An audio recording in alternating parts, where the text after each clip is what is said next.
Thank you. The gentleman from Iowa, Mr. Braley.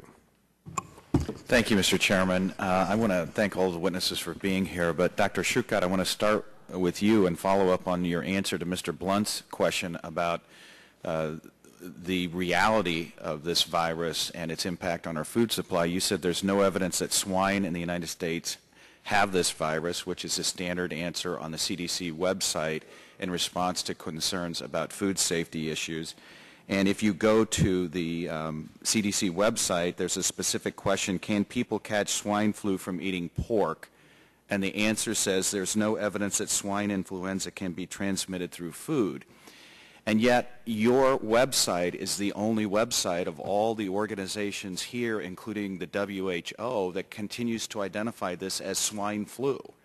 And on the website, it also makes reference to the fact that this is a new strain of flu that consists of a mixture of genetic material from swine, avian, and human influenza viruses.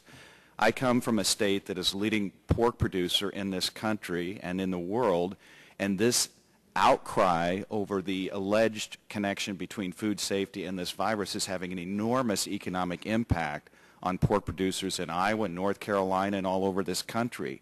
So is there a plan to change the website and refer to this by its appropriate scientific name, influenza A, substrain H1N1?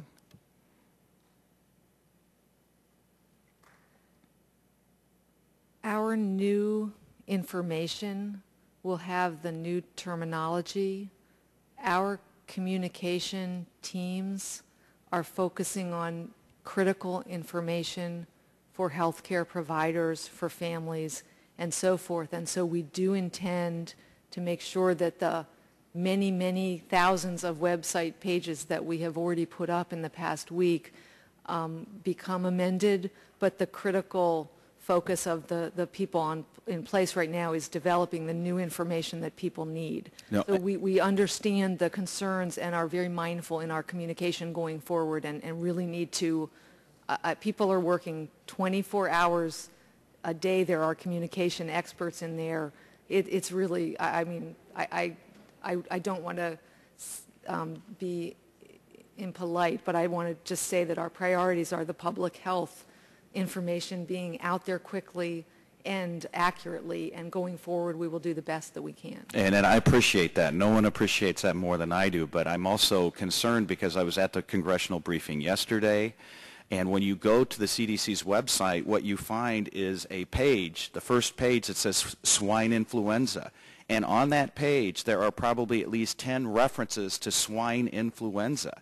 And when your agency is one of the most critical public information dispensers in the federal government, it feeds this misperception if you don't address this issue immediately. And my point is that these other agencies are not using that terminology, and it's for a reason. So I would just encourage you, knowing that you are not in charge of the communications division at CDC, to emphasize to them the importance of making that change as quickly as possible. Would you agree to do that?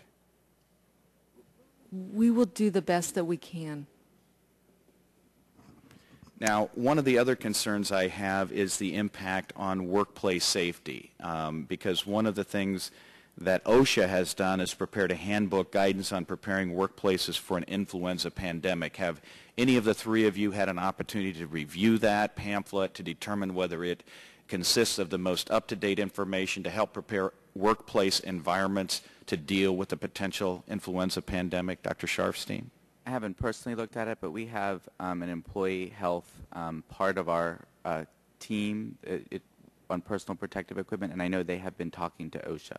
So the FDA part that oversees devices, because that's really what it is, the masks and that sort of thing, relates directly to OSHA. And I know that our team and the OSHA have been talking about the different authorizations that the FDA has made, how that intersects with what OSHA needs to do to protect workers. Mr. Braley, yes.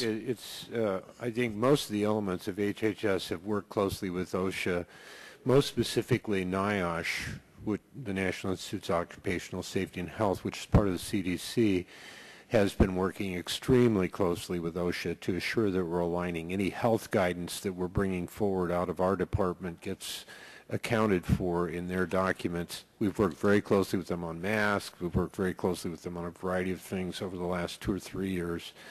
So I'd say we're lashed up pretty good with the OSHA folks vis-a-vis assuring that we have a common message and a common set of principles. Great, thank you.